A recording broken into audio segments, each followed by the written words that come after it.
Bonjour à tous pour cette vidéo. Donc nous sommes à Strasbourg pour nos conférences et notre stage. Donc le stage vient de se dérouler, j'ai dû en ouvrir un deuxième puisque nous étions complets. Donc il y a eu quand même 7 initiations en Reiki lors de ces 3 jours de stage. Donc c'est quand même un travail assez conséquent puisque de toute façon il y a une énergie qui passe en moi. Donc le pur, de l'énergie Reiki, et après je la diffuse. Donc forcément ça touche mon corps physique, donc ça fatigue, etc. Puis le reste de l'initiation qui bascule en formation, puisqu'après c'est du théorique, de la pratique qu'on fait tous dans la nature, hein. Vous avez vu sur Facebook les vidéos. Merci Van. Donc donc les photos sont sur Facebook. Excusez-moi, j'ai perdu un peu le fil. On a bougé un peu l'ordinateur. Voilà. Donc la vidéo va s'intituler, donc celle-ci, pourquoi y a-t-il autant de gens qui disent c'est pas normal ce qui m'arrive dans ma vie. Alors là, quand on a fait le tour, en fait, le tour de table lors du stage, on se rend compte que beaucoup de gens professionnellement soit n'aiment plus leur métier, soit sont en échec dans leur vie familiale, c'est-à-dire voilà, il y a un manque de chéri, il n'y a pas de chéri du tout, etc. Et donc, comme souvent, beaucoup de gens vont dire bon, je préfère être seul que mal accompagné, certes, mais en fait, c'est pas là le problème. Tiens, je vais faire une vidéo, Van, tu me rappelleras. Oui. Je préfère être seul que mal accompagné. Alors ça, c'est une partie du problème, donc seul, coupé. Mais si vous ne travaillez pas sur vous, le fait d'être seul, c'est mieux que d'être mal accompagné. Vous ne serez jamais accompagné et puis vous souffrirez toute votre vie, etc., par manque d'affection, etc. Certains vont aller chez un masseur pour avoir le contact d'un homme parce que ça fait X années, par exemple, ils n'ont pas eu le contact d'un homme qui les a touchés. Donc voilà, donc ce sont des gens qui se sont surprotégés notamment.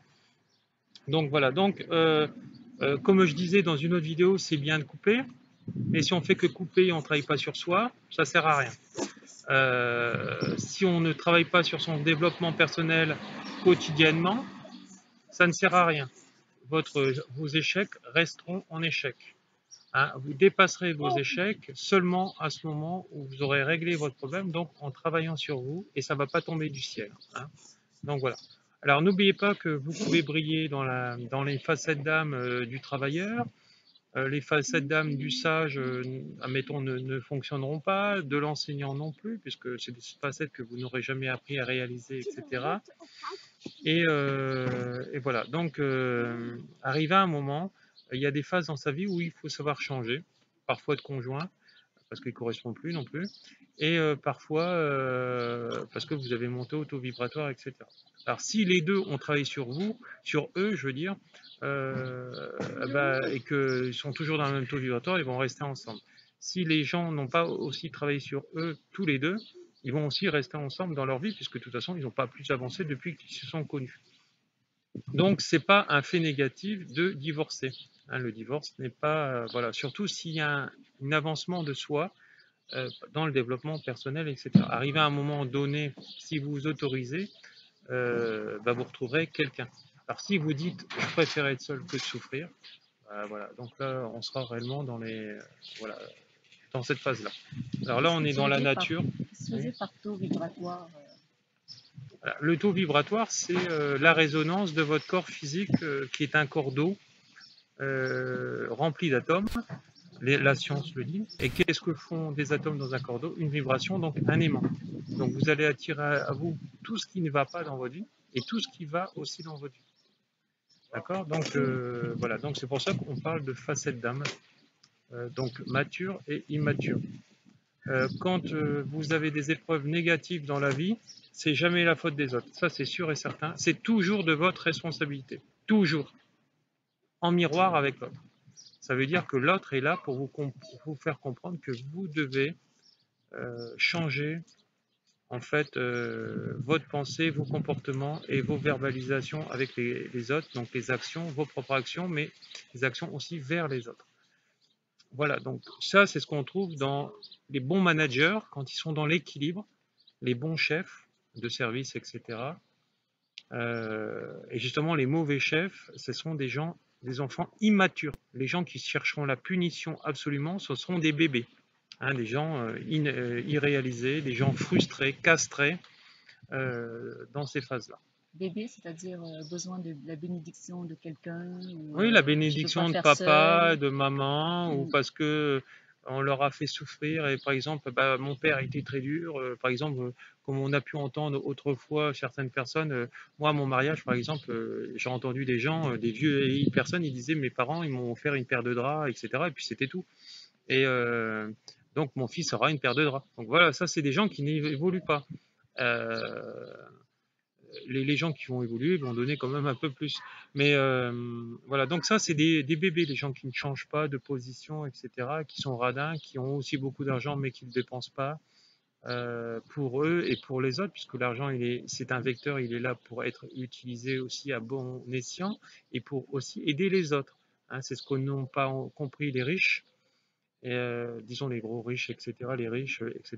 Donc, et certaines personnes un peu moins fortunées qui gardent l'argent et qui sont capables de laisser crever quelqu'un dans la rue en passant à côté d'eux, voilà, parce qu'il n'a pas eu à boire, parce qu'il n'a pas eu à manger. Il y a des gens qui ne savent pas tendre la main.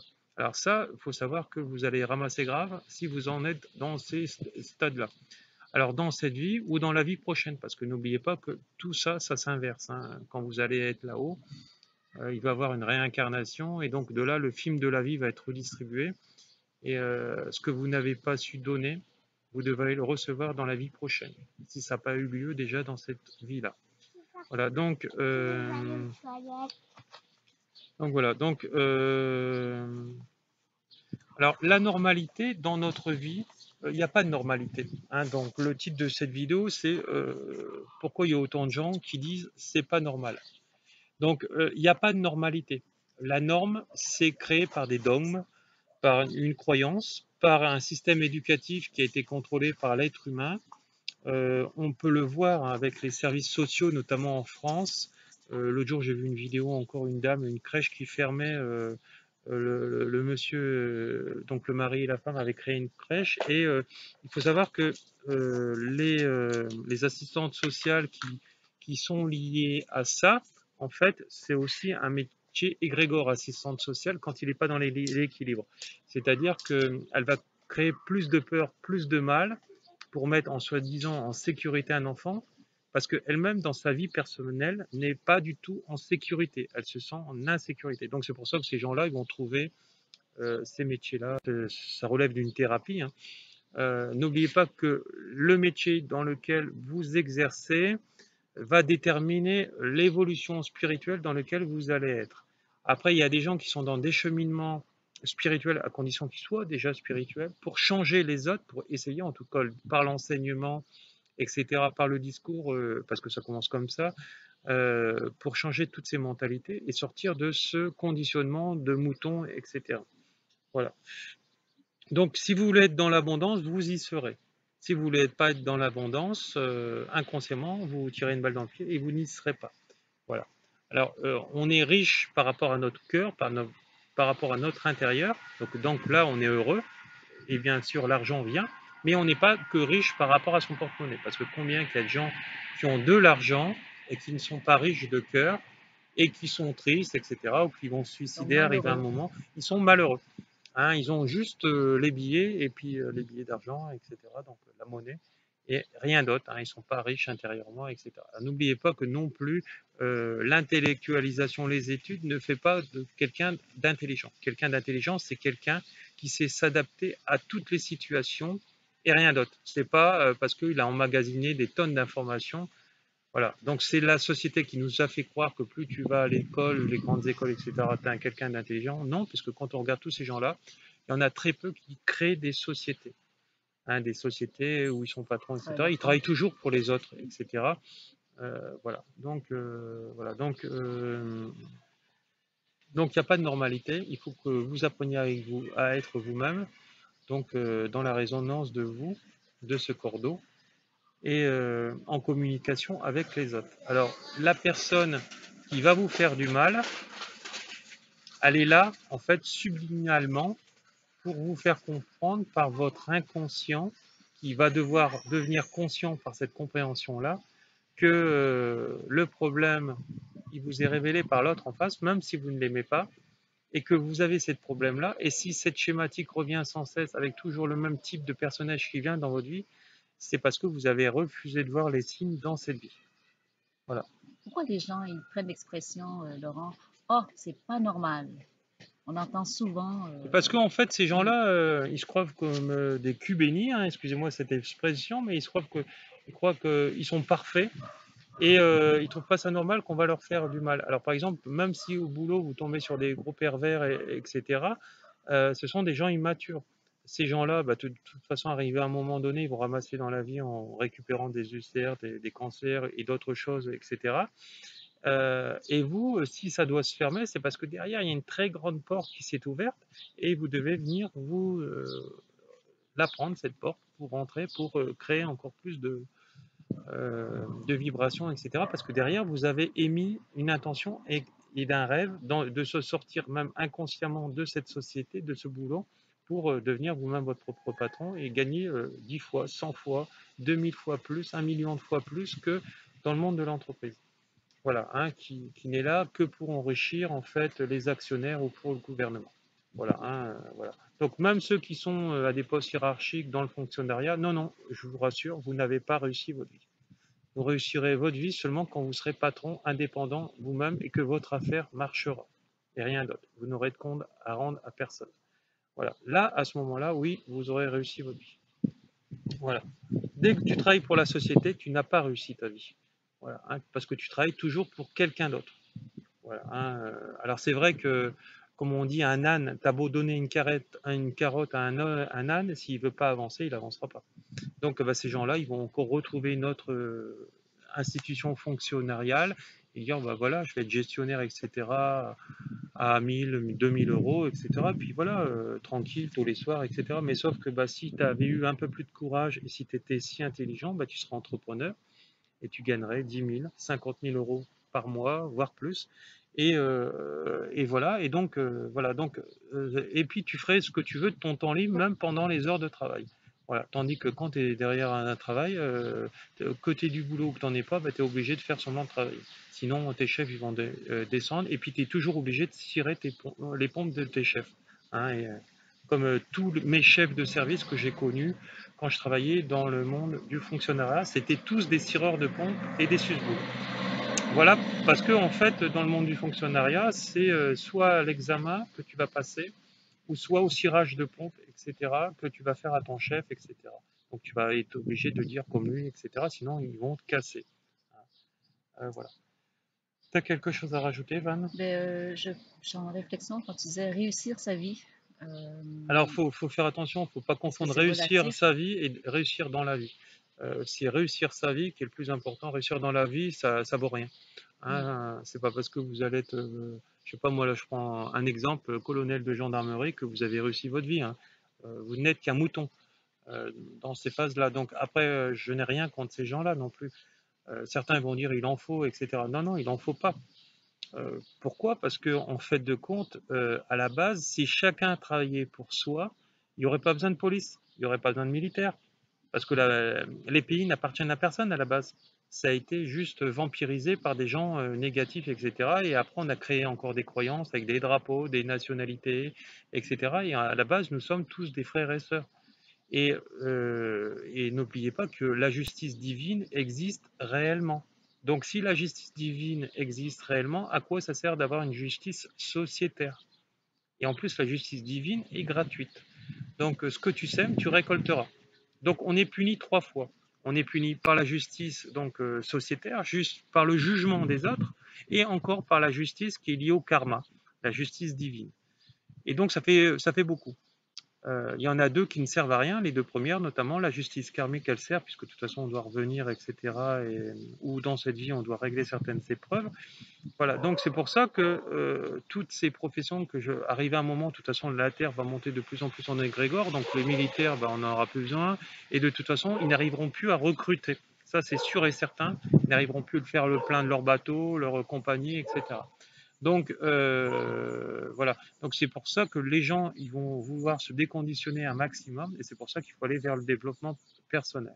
Alors n'oubliez pas que si vous ne voulez pas recevoir dans la vie des castrations par rapport aux autres, soit dans vos métiers, etc., il va falloir sortir ça de cette vengeance, de cette haine, du jugement des autres envers les autres.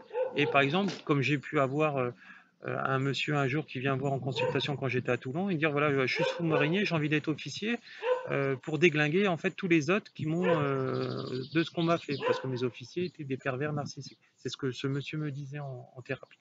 Je dis, mais n'oubliez pas que ce que vous semez, vous récolterez, même si vous réussissez votre concours. Il se plaignait d'être malheureux dans ce métier-là. Alors je disais, changez-en, changez-en, travaillez sur vous, etc. Et puis voilà, il faut oser quitter l'ancien pour pouvoir récupérer le nouveau et ce qui nous fait, ce qui nous rend heureux. Sinon, on entretient toujours cet égrégore négatif. Voilà, c'est un peu comme une femme qui va voir, ou un homme qui va voir un amant, ou qu'elle soit célibataire ou non, et qui va jamais comprendre pourquoi elle tombe que sur des hommes mariés.